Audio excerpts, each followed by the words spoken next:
Ladies and gentlemen, I am here with Travis Horseman, creator of Amiculus. How you doing today, sir? I'm doing great. How are you? Not too bad. Now, for the people at home who maybe haven't heard our episode featuring this comic, I understand the story's concluded now. Can you tell them a little bit about Amiculus and how it works? You bet. Well, Amiculus is set during, it's called Amiculus, A Secret History. That's the full title. There are 3 books. It's set during the fall of Rome, but it takes a twist suggesting that Rome didn't fall, but was actually pushed by a mysterious figure from the shadows, in the same vein as V for Vendetta or Assassin's Creed, with lots of epic battles, conspiracy, a great mystery that you can follow all the way to the end of the 3rd book. And this is the contained story arc in these 3 books. I do want to do more with the character, but this is one complete story. That is awesome. Now, as a big Roman history nerd myself, I feel like you must have run into some trouble writing things that are more strange and brutal than what actually happened. How much research did you have to do just to get this story going? I did a ton of research, and I didn't really have to stretch much on the brutality either. This is a really, really brutal period, like Attila the Hun brutal, literally. So yeah, I did a fair amount of research, read a lot of the historians from the time. One of them, actually, one of the historians is a character in the book. That's Procopius, who wrote a book called The Secret History. So, always nice to tie that in for the history buffs out there. I know I'm a fan personally of that kind of thing. Now that everything's finished and you've seen this arc through from beginning to end, do you have plans to spin off this story, make a sequel, anything like that? Take it to Byzantium? Well, I actually do have, I do plan to do more books with the character. One of them is the entire story from the one of the characters that gets sort of short shrift in all of this. You have Romulus, who is the last emperor of Rome, and his father, who are both antagonists in the book, but you also have briefly his mother in the book, who doesn't get a lot of attention. I'm doing an entire version of this from her perspective. And then I'm doing a later one which shows the book takes place, this series takes place at the fall of Rome, and then it goes back and forth between that and 60 years later when the Eastern Romans try to take Italy back. I want to do another series that shows what happens in between and how Amiculus influences that as well. And it would be called something like Amiculus, King of Italy. Yeah. Well, that is fantastic. I love the concept already, and the addition of that alternate perspective. Yeah. Always fantastic. Where can people find this?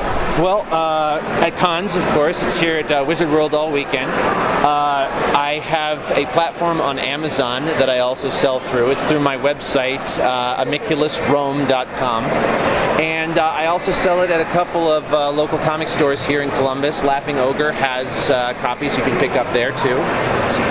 Well, that is fantastic. Travis, I want to thank you so much for your time. Thank you. Love the comic. Can't wait to see where it goes from here. Me too. Enjoy the concert. Thanks.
Ladies and gentlemen, stoked to be here with Bob Salley, creator of Salvagers. Now, I feel like at this point, I'm almost wasting your time asking the people at home to tell us a little bit about Salvagers, but you know what? Give them the soft sell.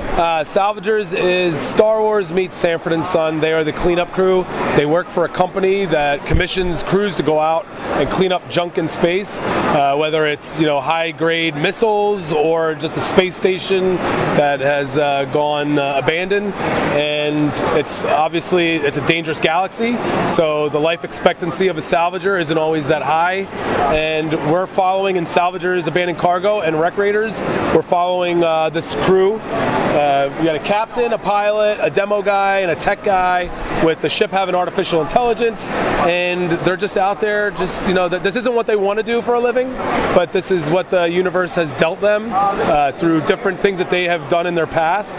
So I always say, like, not only are they salvaging junk in space, but they're salvaging what's left of their lives, and it's not a glamorous job. I know, like, us Earthlings, we'd be like, that'd be awesome to be on a ship and go out there, but for them, the job sucks. They don't want to do it, and they don't want to do it with the people they're doing it with. And so right now we do have Salvagers 1 and Salvagers 2 is completed, and we're actually working on Salvagers 3, and that will kind of complete that final chapter arc, you know, that final Act 3 of the introduction to the universe. That is fantastic. And I know for me personally, one of the big draws of this setting was the kind of, I don't want to say low class, but sort of the dregs of society feel you get. I feel like so much sci-fi is focused on the upper echelons of everything.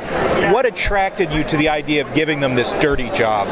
Well, I mean, I started conceptualizing this when I had a job that I really hated, and I kind of channeled that, you know, that angst that I had to be working for the man. I was a property manager, and it was just, I had to deal with all the bottom of the barrel stuff, you know, like when they say shit runs downhill, I was at the bottom of that hill. So I really did, like, a lot of these characters have my own personality, but they also have personalities of people that I was working with in there. So I really did channel like that. It helped me go to work every day to know that I was writing this and moving that into a comic book. And I always loved sci-fi, so naturally I just wanted to make that, you know, that its own universe. As a kid, I loved Star Wars, I loved Star Trek, so I kind of always, my dream was to make my own universe and my own alien species and all that. So I'm getting there, you know. It's fun, it's been awesome. I have a lot of fun writing it. Right now I'm writing Volume 3, which is the Havoc of Blackbane, where in Volume 1 and Volume 2 we keep teasing this military, this, like, you know, this private security company, Blackbane, and now they are coming out. And so it's just like anything when you're writing, like, you raise the stakes. This Volume 3 is kind of like the end game. So I'm really excited about doing it. I have a new artist out of France, Eric Godot. I don't know how to pronounce any of my artist names. Yeah, but he's awesome. It's awesome working with him, and, you know, I'm just really excited about doing that. And then once that's done, I'm excited about doing some one-shots, like one-shot graphic novels, standalone trades, and we actually have some other creators that are also working on doing one-shots, like creating different crews. So, you know, to expand that universe, keep expanding that universe and do crossovers. Well, now's the time for universe building, and I know I'm a sucker for that sort of thing. I think most everyone else is too. So it definitely seems like your future plans for this are to make it this kind of interlinked universe. Yeah. It's something where I want people to pick up the books that we're doing in the future. Pick up these books and have, like, that ability to be like, I want to go back and read the first ones and see that there's things tied to all of them. This one book that we're working right now, David Hayes, who did The Rot, and Stan Yak, who is the artist on books like The Boxmasters, they are doing a book called one-shot, 24-page one-shot called Salvagers Contagion. And in the beginning of it, there's a flashback to one of the characters on the crew playing poker with Brigby and winning this job by beating Brigby. And you have to read how it unfolds, but our idea is that you read that and you see this colorful character Brigby, and then in the end you're like, oh, I can go and I can read more about that guy. In anything, like, I feel like if I can give somebody a little snidbit, like a short little snidbit of the universe, then they can take a chance on that for like $4, and if they like it, then they can come back and get a $15 trade. So it's trying to get people to come in and invest a little bit to check out something that they might want to invest more in.